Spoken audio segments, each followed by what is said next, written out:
Okay, so let's dig into this. What if how connected someone feels at work Yeah, their motivation. isn't just about, pay or liking the manager? Right. What if it's actually about, well, safety, like Yeah. literally keeping people from getting hurt in some jobs? That's pretty much the core idea we're exploring today. We talk about employee engagement a lot, right? Right. But how does a company actually forge that link, connect engagement to something vital like safety? Exactly. And we're not just talking theory here. We've got a real-world example. Hmm. Our source material today is this document, an employee engagement standard, and it's specifically about EHS environment, health, and safety. And it comes from an organization called Electromechanical Project Group, EMPG for short. Yeah, and this isn't some, glossy brochure. No, definitely not. Yeah. It's an internal standard, EHM GO4, dated just recently, October 9th, 2024.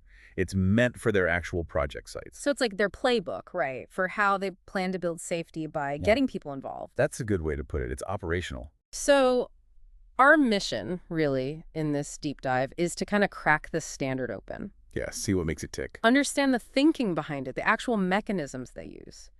How one specific company tries to hardwire engagement into safety. We'll look at their definitions. Who's responsible for what, the actual procedures, the systems, Yeah. the nuts and bolts of it. Okay, so why? Why does EMPG think they need a whole standard for this? Well, the document itself gets straight to it. It defines employee engagement as more than just being happy at work. Right. It's about commitment to what the organization is trying to achieve, feeling connected, being really motivated, and, giving your best effort. So take that definition, that energy, and point it directly at safety.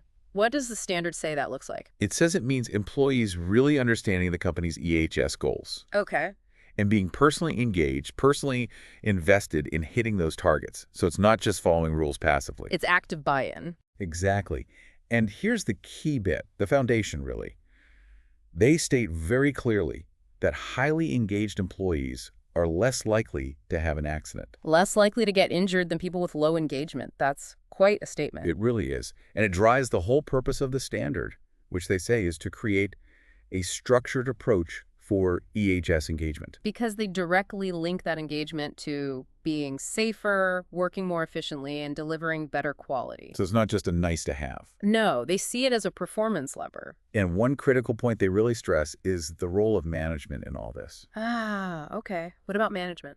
Well, leaders need to foster an environment where employees feel, safe to speak up. Safe to report hazards, near misses, things like that. Precisely. Flagging potential issues before an incident happens, making sure people feel their voice actually matters on safety is, well, fundamental to this whole standard. You can imagine, right? Think about workplaces where maybe it doesn't feel safe to raise a concern. Yeah, that fear of repercussions or just being ignored. So this document is trying to create a formal system to counter that, explicitly linking engagement, safety, and spelling out who needs to do what. Which leads us nicely into the who, because this standard makes it crystal clear. Safety engagement isn't just the safety officer's job. Not siloed. Not at all. It assigns responsibilities across the whole project structure, top down, bottom up. Okay, so who kicks things off? It starts with the project EHS representative. Think of them as the facilitators. Okay. They're the ones putting together the schedule for, say, EHS Day celebrations, setting up communication channels like toolbox talks. Those are the short on-site safety briefings, TBTs. Right, TBTs. And arranging the reward programs. They get the ball rolling on activities. But it obviously can't just be them. Absolutely not. It hinges on all employees. The standard lists their responsibilities very clearly. Like what? Actively taking part in TBTs, training, incident reporting, and they specifically mention reporting HIPOs, high potential incidents. Ah, the ones that could have been really bad. Exactly. And also sharing their own ideas for improvement. Yeah. And encouraging their coworkers to participate too. It's about collective involvement. Okay, so you've got the EHS rep, all employees. Oh. What about the managers on site? Yep. Site and area management are crucial. Your site engineers, construction managers, they're frontline leaders for this. What's their role? They actually conduct the activities. They actively encourage people to report any EHS issue, near miss, hazard, Yeah. whatever it is. And they're explicitly told to use rewards and recognition to motivate people. So they're driving it day to day? Correct. Then you move up to project leadership, the project manager, the project director. What's expected of them? Leading by example, providing the necessary support, making sure reporting systems work. There's accountability, information flows, Okay. and they play a big role in formally appreciating employees. They might set up safety competitions or innovation awards, and the standard specifically says they appreciate the winners. Interesting. And above them. You've got regional oversight, Mhm. the regional delivery head, for instance. Their role is more about support for the project leadership, reviewing how effectively things are working. Checking in, ensuring consistency. Yeah, and showing their own commitment by turning up for things like award ceremonies or safety day events. Visibility matters. And there was one more group mentioned, champions. Ah, yes, the champions. These seem to be individuals responsible for the standard itself within their region. So like custodians of the standard. Kind of.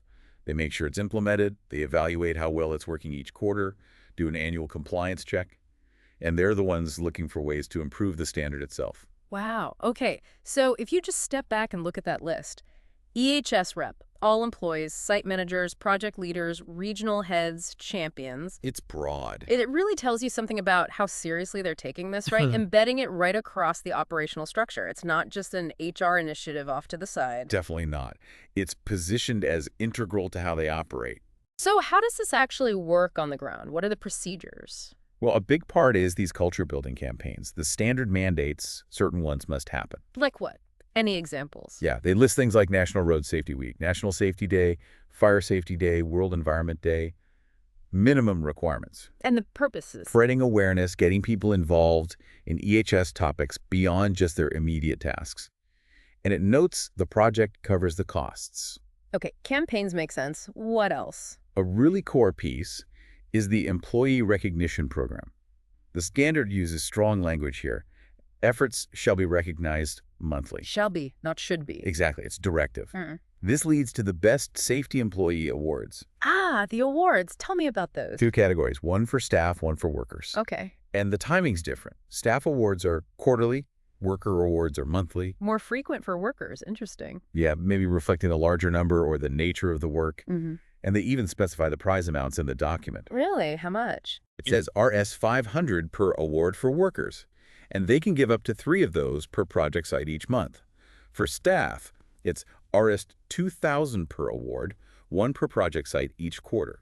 That level of detail is quite something. It's not just a vague give prizes. No, it suggests it's budgeted, formalized. It also mentions sites arrange the actual gifts, but the cost is tracked corporately.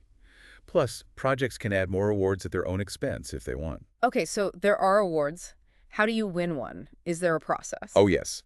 A detailed nomination and evaluation process is laid out. Who nominates who? For staff, it's the site engineer or their reporting manager who nominates quarterly, sending it to the EHS department.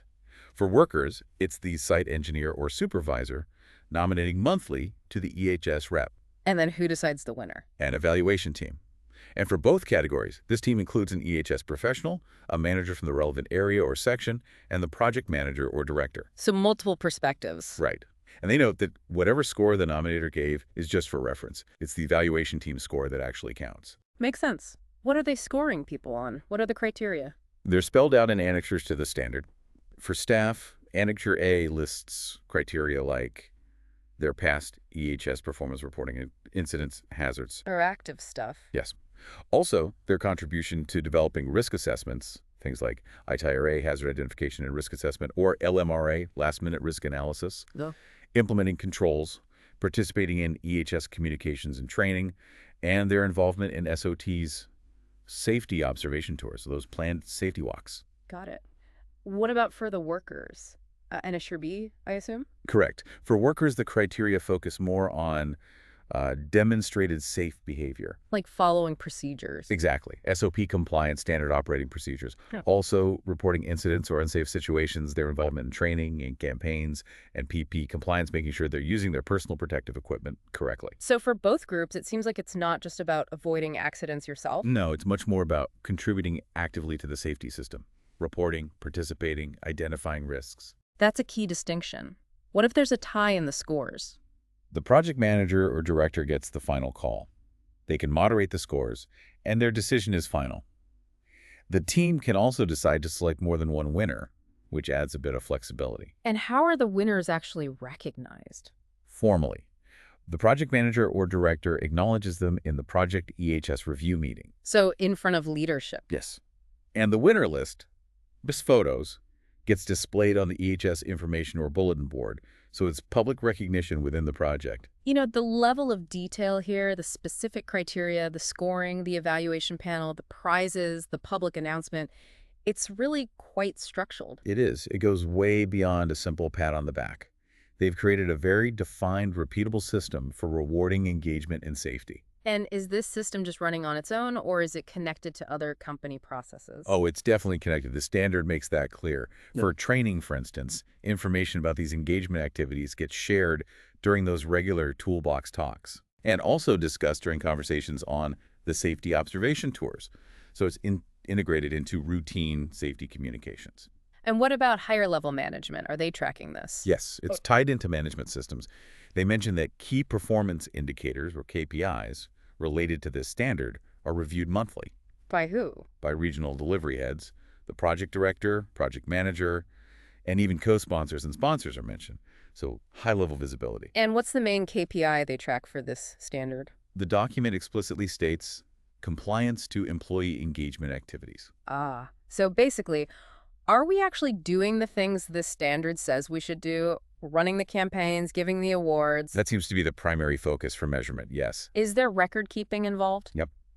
Records like the status of activities, the nomination forms for the awards, those are managed by the EHS representative. They're kept for 1 year, then deleted. So there's an audit trail, at least for a time. And how do they check if the standard itself is actually working, if it's effective? There's an annual self-assessment. This is done by those regional champions we mentioned, along with regional or all India EHS leaders. And presumably, the results of that feed back into improving the standard. That's the idea. Because the standard isn't meant to be set in stone. It has a life cycle. It's supposed to be reviewed and revised at least every 3 years. He's relevant. Right. And any deviations from the standard need formal authorization from the sponsor and the corporate EHS head.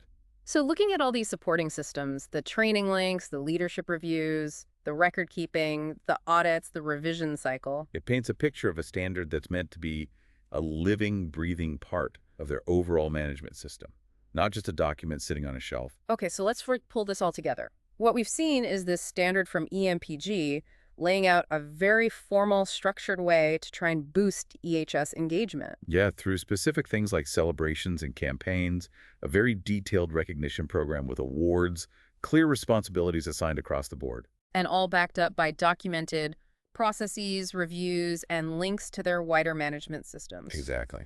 So for you listening, why should you care about a specific company's internal standard? Well, looking at something like this gives you a really concrete window into how organizations try to build something specific, like a safety culture. How they take these big ideas, engagement culture, and try to make them operational. It shows how engagement isn't just some fuzzy concept. Here, it's broken down into specific actions, roles, measurements, rewards. You can see the mechanics of it. It's a case study in operationalizing culture change, really. So we've taken this deep dive into EMPG's EHS Employee Engagement Standard.